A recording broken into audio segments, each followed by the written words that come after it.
యావత్ తెలంగాణ ప్రజానికం మొత్తం చూస్తుండగా మరి మహిళా లోకాన్ని రిప్రజెంట్ చేస్తున్నటువంటి శాసన సభ్యులని ఎంత అగౌరవపరిచిల్లో మీరందరూ చూసింది.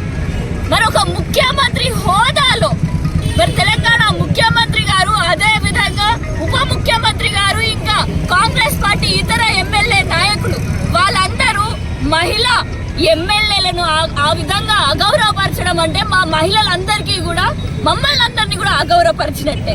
మరి నేడు తెలంగాణ తల్లి కూడా తలదించుకునేలాగా చేసింది ఈ కాంగ్రెస్ ప్రభుత్వం. ఇప్పుడు నుంచే కాదు, ముందు నుంచే మనం గమనిస్తాం. తెలంగాణ తల్లి విగ్రహం నుంచి అక్కడ నుంచి మార్పిడి జరిగింది. అసలు మన బీఆర్ఎస్ పాలనలో తెలంగాణ తల్లి మొత్తం కూడా ఆభరణాలతోటి అలంకరించుంటే నేడు అలాంటి తెలంగాణ తల్లికి కూడా ఆభరణాలు కూడా లేకుండా పోయినాయి. మళ్ళా మహాలక్ష్మి పథకాలు అని చెప్పేసి మహిళల కోసం ఏదో కోడి పిల్లల లెక్క మేమందరం కూడా కుక్కిపోయేటటువంటి బస్సు పథకాలు పెడుతున్నారు. కానీ మా మహిళల కోసం నిజంగా మీరు మా మహిళా శ్రేయోభిలాషులుగా మీరు వ్యవహరిస్తున్నారా? మరి నిన్న ఏదైతే ముఖ్యమంత్రి గారు, ఉప ముఖ్యమంత్రి గారు విరుచుకుపడ్డారో సబితా ఇంద్రారెడ్డి గారి పైన, అసలు మీకు ఏం అధికారం ఉన్నది? మీరందరూ కూడా మీ పదవుల కోసం మీరు అక్కడ డిమాండ్లు చేస్తారు. సబితా ఇంద్రారెడ్డి గారు కాంగ్రెస్ లో ఉన్నప్పుడు ఏ విధంగా తనని మోసం చేసిల్లు అని అనేసి మీరు వివరిస్తుండే కదా. ఏం మోసం చేసింది?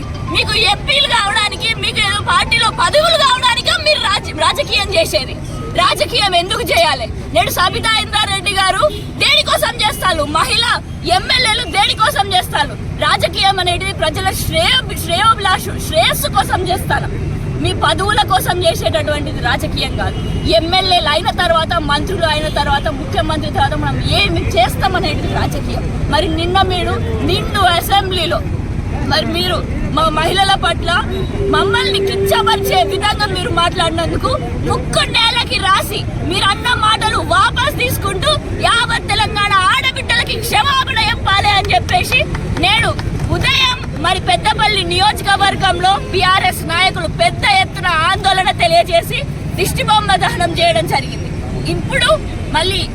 ఇప్పుడు మన కోరకంటి చంద్రన్న గారు రామగుండం నియోజకవర్గం నుంచి జిల్లా మొత్తం కూడా కలిసి మరి రామగుండంలో చేయడం జరుగుతుంది. కోరకంటి చంద్రన్న గారు ఇక్కడ లేకుండా అసెంబ్లీలో ఉండి ఎమ్మెల్యేలందరితోటి కలిసి నల్ల బ్యాడ్జీలు ధరించి అసెంబ్లీలో కూడా వాళ్ళ వ్యతిరేకతని చాటి చెప్తున్నారు. మరి ఇక్కడికి వచ్చినటువంటి బీఆర్ఎస్ నాయకులందరూ కూడా, మరి ముఖ్యంగా మహిళా నాయకులందరం కూడా మేమందరం కూడా డిమాండ్ చేసేది కాంగ్రెస్ ప్రభుత్వంలో ఉన్నటువంటి ముఖ్యమంత్రి, మాజీ ఉప ముఖ్యమంత్రి, అదే విధంగా ఎమ్మెల్యేలందరూ కూడా మా